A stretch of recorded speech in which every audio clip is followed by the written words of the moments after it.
Welcome to Om Datta channel. Thank you very much for watching this channel videos. జై గురుదేవ దత్త అవధూత చింతన శ్రీ గురుదేవ దత్త స్వామి మహారాజుకి జై. దత్తబంధులందరికీ ఆత్మబంధులందరికీ నమస్కారం అండి. మనము శ్రీ పూర్ణ పరబ్రహ్మ పరమాత్మ జ్ఞానంలో భాగంగా వీడియోలు చేసుకొని మన ఓం దత్త ఛానల్లో పోస్ట్ చేసుకుంటున్నాం కదండి. అందులో భాగంగా ఈరోజు వీడియో ఉంటుందండి. అది జ్ఞాన సముపార్జన చేసుకొని ప్రశాంతంగా వీక్షించండి. జ్ఞాన సముపార్జన చేసుకొని దత్తయోగ సాధన చేసి మన జన్మ సార్థకత చేసుకోగలరు. ఇది మన వీడియోల యొక్క సారాంశం అండి, ఆశయం అండి. జై గురుదత్త. వీడియోలోకి వెళ్దామండి. జై గురుదత్త. మన టాపిక్ వచ్చి పరమాత్మ కావాలా మాయ కావాలా, మన కర్తవ్యం ఏమిటి, ఇది టాపిక్ అండి. ఈ సృష్టిలో ప్రతి వ్యక్తికి ఒక కర్తవ్యం ఉంటుంది. విభిన్న వ్యక్తులకు విభిన్న కర్తవ్యాలు ఉంటాయి. మానవులకు, దేవతలకే కాదు, పశువులకు, జంతువులకు కూడా కర్తవ్యం ఉంటుంది.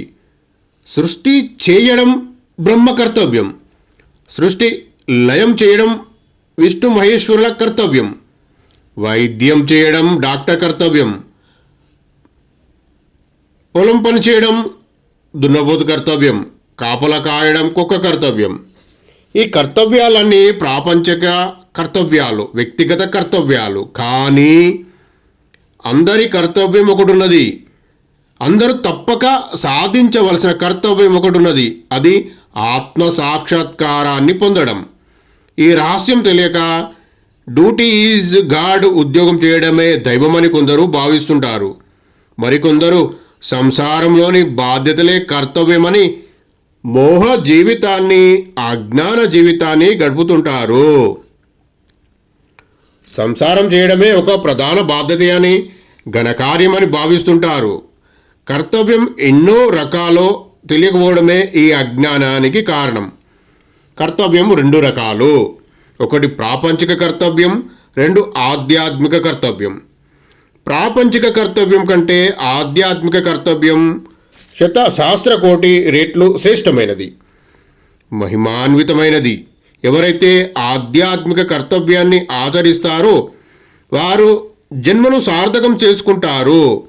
లేనిచో జన్మ వ్యర్థం కాక తప్పదు. అందుకే ఆది శంకరాచార్యులు కూడా చెప్పడం జరిగింది, అవిజ్ఞతే జన్మ నష్టం, విజ్ఞతే జన్మ సార్థకం.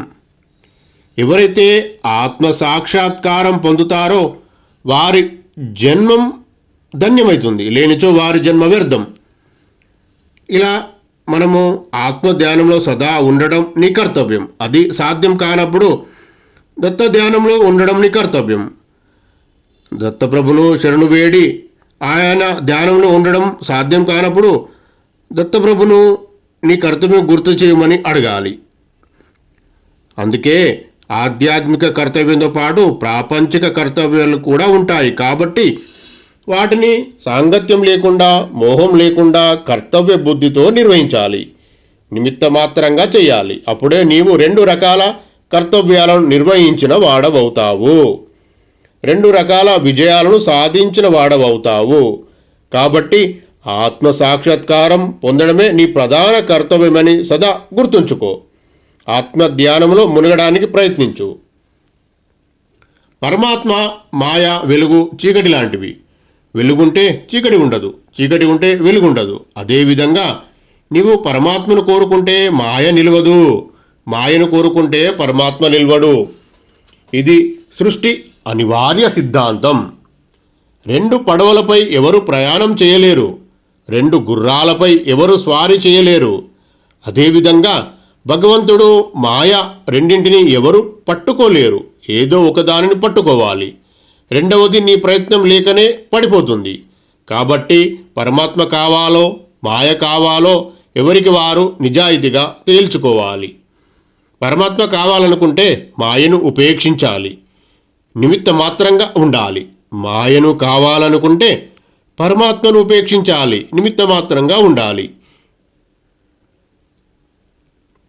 అదేవిధంగా దత్త సేవ చేసేవారు మాయను ఉపేక్షించాలని తెలిపాను చాలామంది పెద్దలు. స్వామి మేము గృహస్థులము, మాకు త్యాగము, శరణాగతి, సర్వ సమర్పణ ఎలా సాధ్యమవుతాయి? చాలా కష్టం అని ప్రశ్నిస్తారు. కష్టం అన్నారంటే వీళ్ళు మాయను గట్టిగా పట్టుకున్నారని అర్థం. పరమాత్మ విషయంలో నిమిత్త మాత్రంగా ఉన్నారని అర్థం. పరమాత్మకు ప్రతిరూపం గురువు, మాయకు ప్రతిరూపం సంసారం. అంచెలంచెలుగా ఆ శ్రీగురుదత్త ప్రభువును ప్రేమిస్తూ, సేవిస్తూ, పారాయణలు చేయిస్తూ ఈ సంసారం పట్ల మోహాన్ని, సాంగత్యాన్ని తగ్గిస్తూ రావాలి. ఈ విధంగా చేస్తే నీకు పరమాత్మను పట్టుకునే శక్తి కలుగుతుంది. అప్పుడు మాయ నీ ప్రయత్నం లేకనే నిన్ను విడిచిపోతుంది. ఇది శ్రీ గురుచరిత్ర పారాయణంతో సాధ్యమవుతుంది. జాగ్రత్తగా అర్థం చేసుకోవాలి. ఈ సృష్టి రహస్యాన్ని అనుభవించి చెబుతారు చాలామంది. జాగ్రత్తగా విని అర్థం చేసుకోవాలి.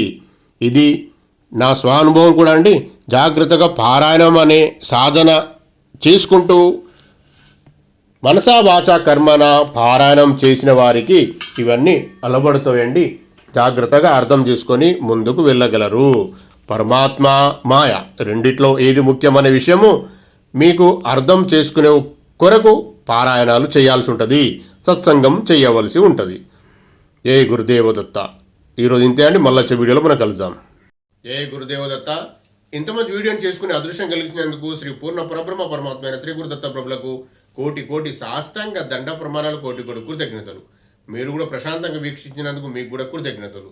సర్వం శ్రీ పూర్ణ పరబ్రహ్మ పరమాత్మ అయిన శ్రీ గురుదత్త ప్రభుల చరణ ఆరా విందార్పణమస్తు. జై గురుదేవదత్త.